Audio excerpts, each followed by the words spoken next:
تو محسن صاحب کچھ رہنمائی فرمائیں، آپ نے اس طرح کے جو بے شمار ایونٹس ہیں ان کو قریب سے دیکھا ہے، رپورٹنگ بھی کرتے رہے ہیں، تو یہ جو صورتحال ہے کیا وہ محض اتنی ہے کہ بھاؤ بڑھایا جا رہا ہے اور الٹیمیٹلی دونوں فریق مذاکرات کی میز پہ آئیں گے، یا بات بنتے بنتے بگڑ بھی سکتی؟ دیکھیں، میرے خیال ہے کہ میں نے بہت کچھ دیکھا ہے اپنی پیشہ ورانہ زندگی میں، جی، لیکن اس سے پہلے کسی ٹرمپ کو نہیں دیکھا، اور یہ ٹرمپ کے ساتھ ہمارا پہلی دفعہ سابقہ پڑا ہے جس نے دنیا میں ایک سپر پاور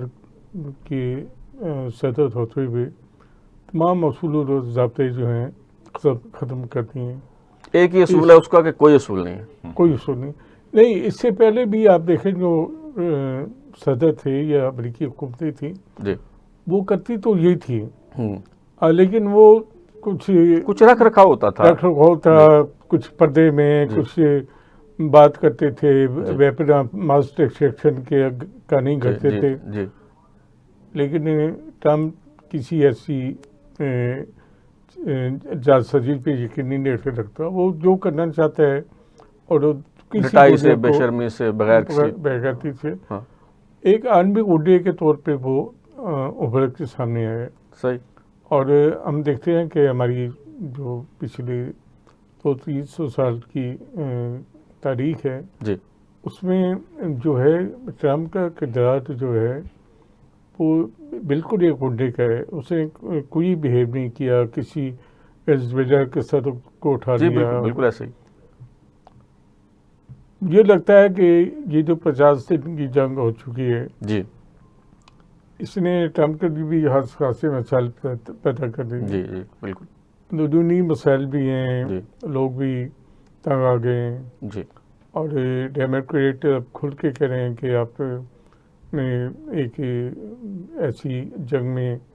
ہمیں گھسا دیا جس کا کوئی فائدہ نہیں ہے، اور آپ امریکی عوام کے ٹیکسوں کے پیسے پہ اس پہ لگا رہے ہیں۔ جی، تو ٹرمپ بھی اب چاہتے ہیں کہ اس کو جنگ کو ختم کریں،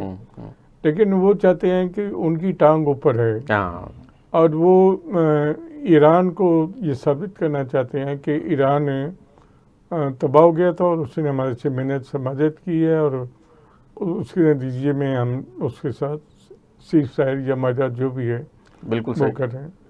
جبکہ ایرانی قوم جو ہے ان کا اپنی تاریخ ہے، اور آپ دیکھیں کہ 50 دن کی جنگ میں انہوں نے ان کا سب کچھ تباہ ہو گیا، لیکن ان کا حوصلہ نہیں تباہ ہوا، اور حوصلے اور ہمت پہ وہ ابھی بھی کھڑے ہیں، اور امریکہ کی آنکھوں میں آنکھیں ڈال کے بات کر رہے ہیں۔ لیکن میرا خیال ہے کہ ان کے پاس بھی کوئی دوسرا آپشن نہیں ہے کہ وہ ایک معاہدہ کر کے اس جنگ سے جان چھڑائیں، اور کچھ امریکہ سے کنسیشن لیں، تاکہ ان کے معاشی حالات جو پہلے بہت خراب تھے اور جنگ کے بعد مزید خراب ہو جائیں گے، ان کو ٹھیک کرنے کے لیے وہ یقینی طور پر چاہیں گے کہ کوئی معاہدہ ہو جائے۔ اب ایک بات یہ ہے کہ آپ نے اپنے ہرمز کی ناکہ بندی کو ایشو بنایا ہوا ہے۔ اس سے پہلے آپ نے بنیادی مسئلہ تو یہی ہے جس کی وجہ سے ایران کہہ رہا ہے کہ ہم نہیں آئیں گے۔ نہیں، اس سے پہلے آپ نے لبنان کی جنگ کو کیا تھا، وہ اس نے۔ اب ایران سے میرا ایک سوال ہے کہ آپ خمینائی صاحب کی شہادت اور ان کے خاندان کی اور اتنے آپ کے تباہی و بربادی ہونے کے باوجود ان کی سیاسی اور فوجی قیادت بالکل ختم کر دی گئی، اس کے بعد اگر آپ ٹرمپ سے معاہدے کے لیے تیار ہیں تو یہ اپنے حوث کا کون سمجھتا ہے؟ 1-2 دن میں اگر یہ معاہدہ ہو جاتا ہے تو یہ ختم ظاہر ہے، ناکہ بندی بھی ختم ہو جائے گی، سب تو یہ بھی میرے خیال ہے کہ ایک فضول قسم کی دلیل ہے جس کی بنیاد پہ ایرانی جو ہیں وہ اپنی ناک کو اونچا رکھنا چاہتے ہیں۔ جی، یہ تو مسئلہ میرے خیال ہے کہ دونوں طرف ہے، اپنی ٹانگ یا اپنی ناک جو ہے یا اپنا شملہ اونچا رکھنے کا جو معاملہ ہے۔